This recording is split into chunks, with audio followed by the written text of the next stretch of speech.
आधार card duplicate करून 2-2 बायाला पळून गेला सांगायचं एका 48 तासामध्ये तुम्हाला कार्यक्रम देण्यात येईल आणि त्या आता कष्टकरी जनसंघाचा एवढा दबदबा निर्माण झालेला आहे. सांगून द्या त्या कामगार संघटनेला, दाखवून द्या त्या कामगार संघटनेला, विचारा संदीप शिंदेला त्याच्या, परंतु फोडाफोडी करण्यासाठी मात्र तयार होते.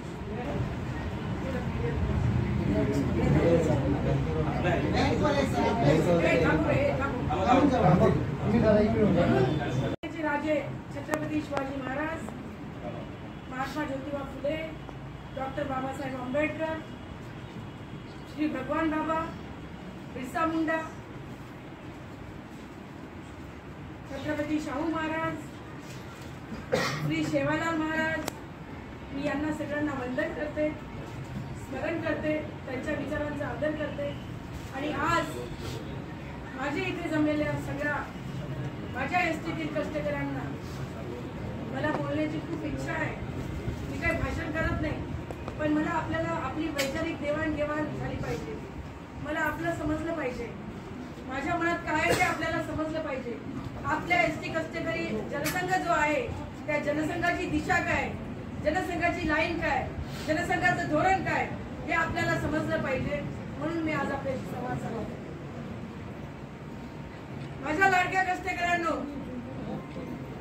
सर्वप्रथम आपण जो आझाद मैदानात लढाई लढलो, आपले जे 124 बांधव त्यामध्ये वीर मरण त्यांना प्राप्त झालं, अशांना मी अभिवादन करते, स्मरण करते. तसेच मला आज आपल्याला सांगायचंय, एसटी कष्टकरी जनसंघ जो आहे हा जनसंघ हा कुणीतरी येऊन उभं राहून मोर्चाने येऊन उभा केलेला जनसंघ नाही.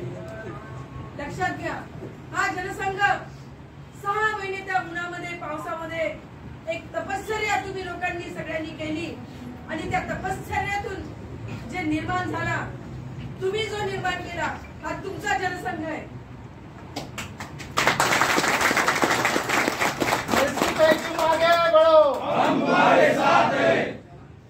या जनसंघाला कोणतीही अपेक्षा नाही. या जनसंघाची एकमेव आशा आणि अपेक्षा आहे, माझ्या कष्टकऱ्यांवर जे इतक्या वर्षांपासून जो अत्याचार अन्याय होत आलेला आहे त्या अन्यायाला कुठेतरी दूर केलं पाहिजे आणि जे प्रलंबित प्रश्न आहेत ते प्रश्न आपल्याला सोडवता आले पाहिजे. आम्ही विसरलो नाही ती लढाई जी आम्ही विलिनीकरणासाठी लढलो होतो. आम्ही विसरलो नाही ती लढाई जी आम्ही 7व्या वेतन आयोगासाठी लढलो होतो. आम्ही विसरलो नाही ती लढाई जी आम्ही जे शिस्त आवेदन आहे त्याच्या विरोधात लढलो.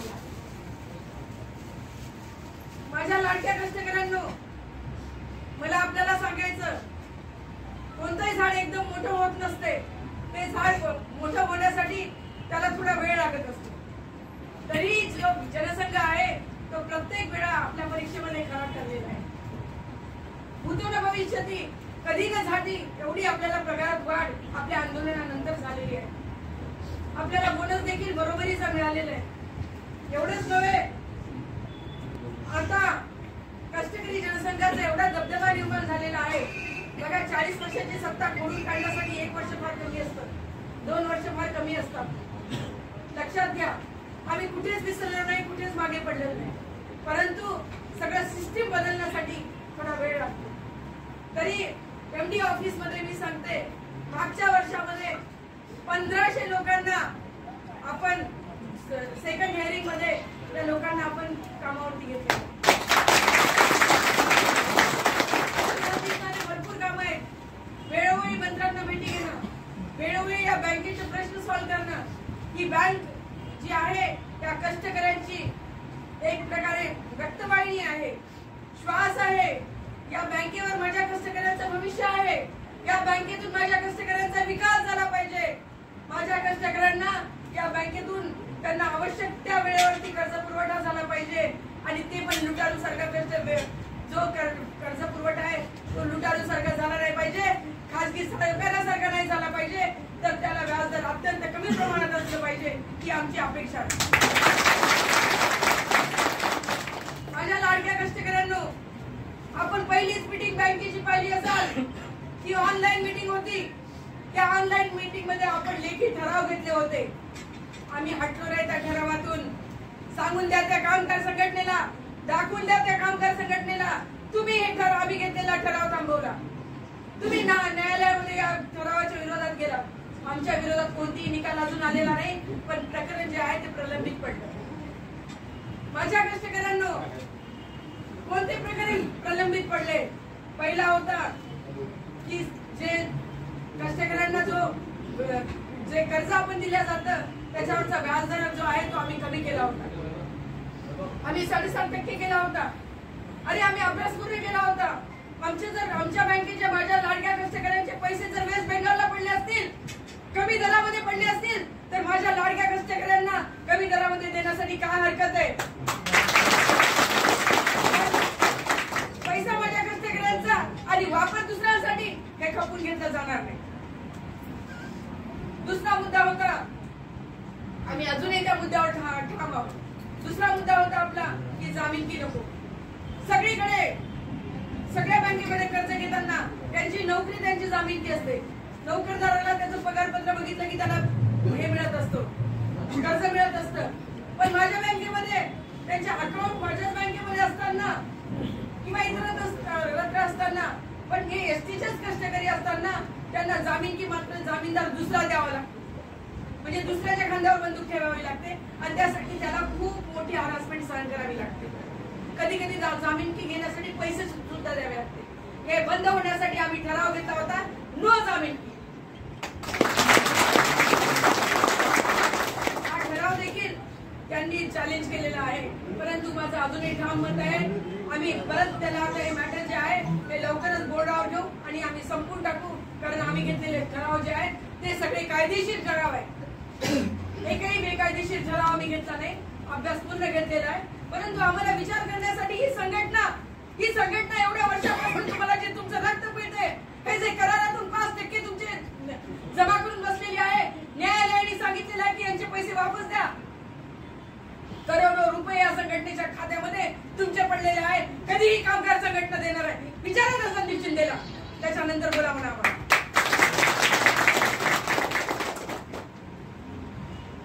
माझ्या लाडक्या कष्टकऱ्यांनो, तुम्हाला माहित आहे, विसरू नका, या जेव्हा बरोबरीचं बोनस दिलं त्या जनसंघातून तुम्हाला तुमच्याकडून एकही अपेक्षा केली नाही, 1 रुपयाची अपेक्षा केली नाही. तुमच्या पगारामध्ये एवढी वाढ केली या जनसंघाने तुमच्याकडून 1 रुपयाची अपेक्षा केली नाही. माझ्या कष्टकऱ्यांच्या पैशातून या जनसंघाला कोणतीच अपेक्षा नाही. आम्ही उलट ठरवलं होतं की बँक जी आहे त्या बँकेतून माझ्या कष्टकऱ्यांच्या मुलांचे जर लग्न असेल, वाढदिवस असेल किंवा काही असेल तर त्याला 1 वर्षाच्या मुदतीवर अन्नधान्य देण्यासाठी आम्ही सहकार भांडार उभारतो. परंतु झालं काय? तुम्ही सगळे डोळ्यांनी बघता, इकडून तिकडून फोडाफोडी. सत्ता तरी आणू शकले नाही, परंतु फोडाफोडी करण्यासाठी मात्र तयार होते. करोडो रुपयाचे आमिष दिले माझ्या संचालकांना. बिचारे माझे भोळे बाबडे, तुमच्यासारखेच माझे भोळे बाबडे सगळे कष्टकरी, त्यातले काही कष्टकरी पळून गेले. हे सगळं चुकीचं आहे. हे त्या संदीप शिंदेला बघा, निसर्ग जो आहे तो निसर्ग कधी सत्याची साथ देत असतो, असत्याला कधीच निसर्ग साथ देत नाही.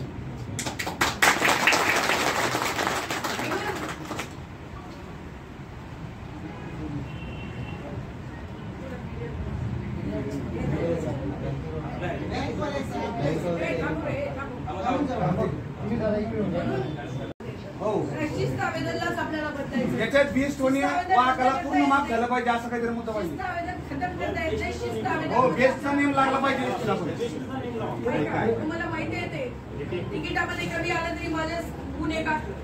अरे टायर फुटलं माझाच माणूस गुन्हेगार, काही झालं माझाच माणूस गुन्हेगार. अरे आम्ही काय गुलाम आहोत? आम्ही काय सीमेपलीकडल्या पाकिस्तानमध्ये राहणार आहे? आम्ही काय या देशाचे नागरिक नाही? सगळा अत्याचार आमच्यावर. अरे कोणत्या गव्हर्नमेंट सर्व्हिस मध्ये किंवा कोणत्या प्रायव्हेट सेक्टर मध्ये किंवा कोणत्या महामंडळामध्ये अशा प्रकारचे शिस्त आवेदन आहे, अशा प्रकारचा अत्याचार आहे? मला दाखवून द्या. हे चुकीचं आहे. ही शिस्त आवेदन जे आहे ती बदलली पाहिजे.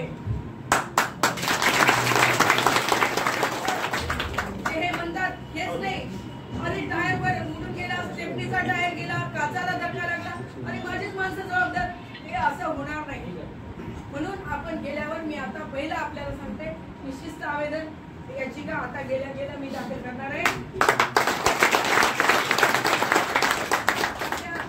काही दिशाभूल झाले असतील भाऊ, काही लोकांना त्यांनी दिशाभूल करून नेलं असेल. तुमच्या सगळ्यांचं कर्तव्य आहे. सगळ्यांना सांगा हा जनसंघ तुमचा आहे, हा तुम्ही तयार केलेला जनसंघ आहे, हा आझाद मैदानात तयार झालेला जनसंघ आहे. तुम्ही तिथे रक्त आटवलेलं आहे. आपले 124 बांधव तिथे गेलेले आहेत. विसरू नका. हा पाया फुले शाहू आंबेडकरांच्या विचारांचा आहे आणि हा पाया 124 ज्या कष्टकऱ्यांनी वीरमरण पत्करलं, त्या वीरमरण पत्करलेल्या कष्टकऱ्यांचा जनसंघाचा पाया हा पाया आहे, हा विचार आहे. आणि त्याच्यामुळं आपण आपल्या त्या विचारांपासून बिलकुल सुद्धा दूर जाता कामा नये. अशी गुंगार, अशी शपथ आपण घेऊन पुढे जायला पाहिजे, असं माझं पहिलं मत आहे. कष्टकरी भावांनो,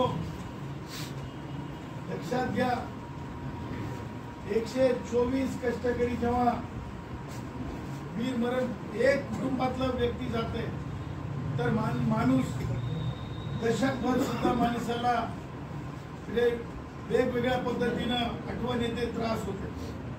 परंतु 124 कष्टकऱ्यांचे जीव गेले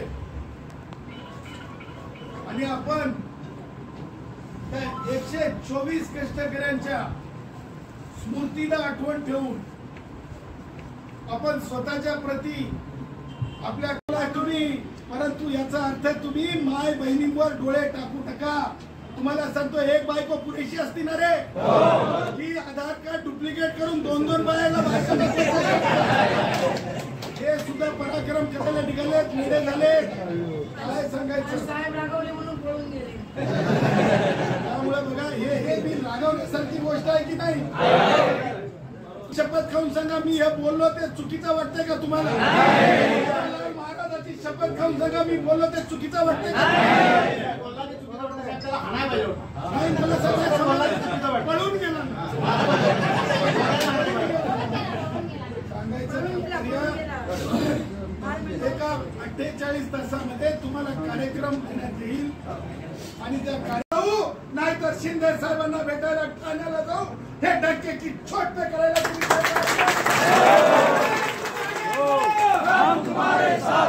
मला भूमिका पाहिजे होती ना जनसंघाची, तर घ्या ही भूमिका.